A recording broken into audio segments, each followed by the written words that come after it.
Giants of Steel. Introducing the Abrams and the T-90, written by Stephen J. Zaloga from T-90 Standard Tank, the first tank of the new Russia. Welcome to the ultimate tank showdown. Today we pit two titans of the battlefield against each other, the American M1A2 Abrams and the Russian T-90. These armored behemoths represent the pinnacle of tank design from their respective nations. They pack serious firepower, hefty armor, and enough technology to make your head spin. So buckle up as we dive into the world of tanks. First up, we have the M1A2 Abrams, America's main battle tank and a symbol of American military might. Born during the Cold War, the Abrams was designed to counter the massive Soviet tank armies that threatened Western Europe. This tank has seen action in multiple conflicts, from the Gulf War to the War on Terror, proving its mettle time and again. On the other side of the ring, we have the T-90, a direct descendant of the legendary T-72. Don't let its lineage fool you, though. This Russian bear is a modernized fighting machine. The T-90 boasts advanced armor, a powerful gun, and a suite of electronic countermeasures designed to keep its crew safe and deadly on the modern battlefield. If you enjoyed this showdown, please subscribe to our channel for more exciting content. Armored Beasts. A look at protection. The first rule of Tank Club: have enough tank to not get knocked out of the club. This means having the right armor, the right technology, and the right crew to ensure that your tank can withstand the harshest of battles. Both the Abrams and the T-90 take this rule to heart, boasting sophisticated armor systems designed to defeat a wide array of threats. These tanks are built to endure and survive in the most hostile environments. The Abrams relies on a multi-layered composite armor package, incorporating steel, ceramics, and depleted uranium. This combination provides a formidable defense against various types of ammunition and explosive devices. This armor is incredibly tough, especially in the frontal arc, where it can withstand hits from some of the most powerful anti-tank weapons. The frontal armor is designed to absorb and deflect incoming projectiles, minimizing damage to the tank and its crew. Think of it as wearing a bulletproof vest, but for a 70-ton beast.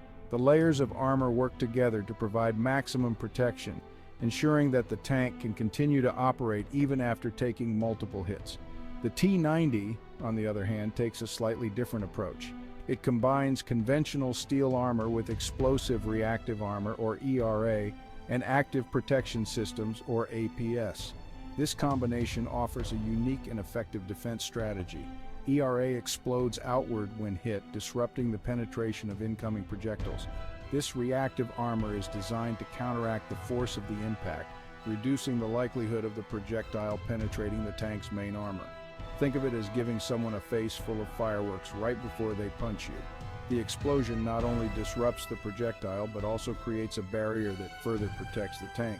APS takes things a step further, using radars and countermeasures to detect and neutralize threats before they even reach the tank.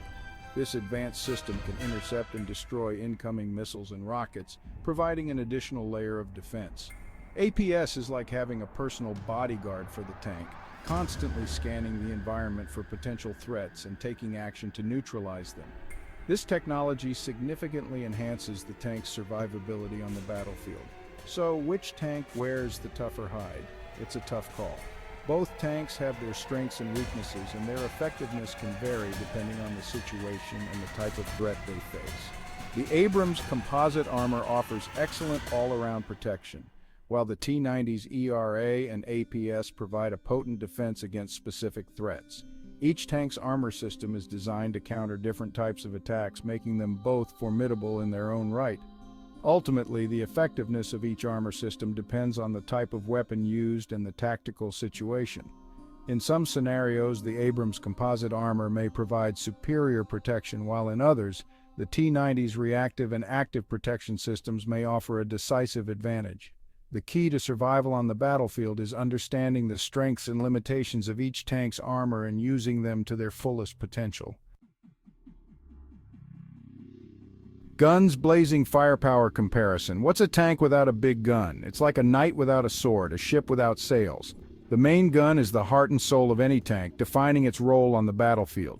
Both the Abrams and the T-90 pack serious heat, capable of engaging enemy armor and fortifications at long range. These tanks are designed to dominate the battlefield with their firepower. The Abrams boasts a fearsome 120mm smoothbore cannon, known for its accuracy and lethality.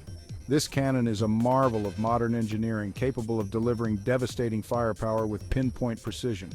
This gun can fire a variety of rounds, including armor-piercing, fin-stabilized discarding sabot or APFSDS, rounds designed to punch through enemy armor like a hot knife through butter. These rounds are the tank's primary weapon against other heavily armored vehicles. It can also launch high-explosive anti-tank or heat rounds for engaging lighter armored vehicles and fortifications. These rounds explode on impact, delivering a powerful blast that can disable or destroy enemy positions. The T-90, not to be outdone, fields a 125mm smoothbore cannon. This slightly larger gun gives the T-90 a bit more punch, at least on paper. This gun might seem slightly larger on paper, but the difference in firepower is debatable. Both tanks are capable of delivering devastating blows to their targets. The T-90's cannon can fire a similar array of ammunition, including APFSDS and heat rounds. This versatility allows the T-90 to engage a wide range of targets, from heavily armored tanks to fortified positions. It also has a unique trick up its sleeve: the ability to launch anti-tank guided missiles, or ATGMs, from its main gun. This capability extends the T-90's reach, allowing it to engage targets at greater distances. This gives the T-90 a significant range advantage, allowing it to engage targets beyond the reach of most tank cannons.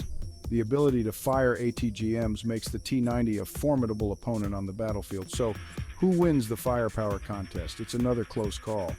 Both tanks have their strengths and weaknesses, and the outcome of any engagement would depend on a variety of factors, including tactics, terrain, and crew proficiency. The Abrams 120mm gun is renowned for its accuracy and the lethality of its ammunition. This tank has proven itself in numerous conflicts, earning a reputation as one of the most formidable tanks in the world. However, the T-90's ability to fire ATGMs gives it a distinct edge in terms of range and versatility. This capability allows the T-90 to engage targets that would be out of reach for most other tanks, making it a versatile and dangerous adversary. In the end, the firepower comparison between the Abrams and the T-90 highlights the strengths of both tanks. Each has its own unique capabilities that make it a powerful force on the battlefield. Whether it's the precision and lethality of the Abrams or the range and versatility of the T-90, both tanks are designed to dominate and destroy their enemies. The true measure of a tank's firepower isn't just in the size of its gun or the type of ammunition it can fire. It's also about how effectively it can be used in combat, how well it integrates with other elements of the military, and how it performs under the stress of battle. Both the Abrams and the T-90 have proven themselves in these areas, making them two of the most formidable tanks in the world today. Ultimately, the firepower comparison between the Abrams and the T-90 is a testament to the advancements in tank technology and the ongoing evolution of armored warfare. As long as tanks continue to play a crucial role on the battlefield, the debate over which tank has the superior firepower will continue. Speed demons or sluggers? When it comes to modern armored warfare, the ability to move quickly and efficiently can be just as crucial as firepower and armor. Mobility matters. Tanks aren't just about firepower and armor, they also need to be able to get to the fight. The ability to traverse various terrains and reach strategic positions swiftly can often determine the outcome of a battle. Both the Abrams and the T-90 are surprisingly mobile for their size, but they have different strengths and weaknesses when it comes to speed and agility. These differences can be pivotal depending on the mission at hand and the environment in which they operate. The Abrams is powered by a gas turbine engine that gives it a top speed of around 45 miles per hour on roads and 30 miles per hour cross-country. This impressive speed allows it to quickly reposition and respond to threats on the battlefield. This engine provides excellent acceleration, allowing the Abrams to dart across the battlefield with surprising speed. Its ability to accelerate rapidly can be a game-changer in combat situations, enabling it to outmaneuver opponents and avoid incoming fire. However, this agility comes at a cost: fuel consumption. The gas turbine engine, while powerful, is notoriously inefficient, guzzling fuel at a high rate. The Abrams is notorious for its thirst for fuel, which can limit its operational range and require frequent refueling. This dependency on fuel logistics can be a significant drawback in prolonged engagements or in areas where supply lines are stretched thin. The T-90, on the other hand, opts for a more traditional diesel engine. This choice reflects a different design philosophy, prioritizing endurance and reliability over raw speed. This engine might not provide the same raw horsepower as the Abrams turbine, but it offers a more balanced approach. The diesel engine is robust and well-suited for a variety of operational conditions, making the T-90 a versatile option. The T-90 can hit a respectable top speed of around 40 miles per hour on roads and 25 miles per hour cross-country. While it may not match the Abrams in a sprint, it is still capable of moving swiftly across the battlefield. More importantly, its diesel engine is much more fuel efficient, giving the T-90 a significant advantage in terms of operational range. This efficiency allows the T-90 to operate for longer periods without needing to refuel, which can be a critical factor in extended missions. So, which tank takes the checkered flag? The answer isn't straightforward and depends on the context of the engagement. If it's a drag race, the Abrams might have the edge. Its superior acceleration and top speed make it a formidable contender in short, high-intensity scenarios where speed is paramount.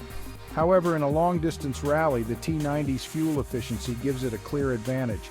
Its ability to cover greater distances without frequent stops for refueling makes it better suited for prolonged operations and strategic maneuvers. Ultimately, the best tank for the job depends on the specific mission requirements and the terrain. Both the Abrams and the T-90 have their unique strengths, and understanding these can help commanders make informed decisions on the battlefield. Whether it's the speed and agility of the Abrams or the endurance and efficiency of the T-90, each tank brings valuable capabilities to the table. Don't forget to subscribe and hit the bell icon for updates on more exciting military comparisons and analyses.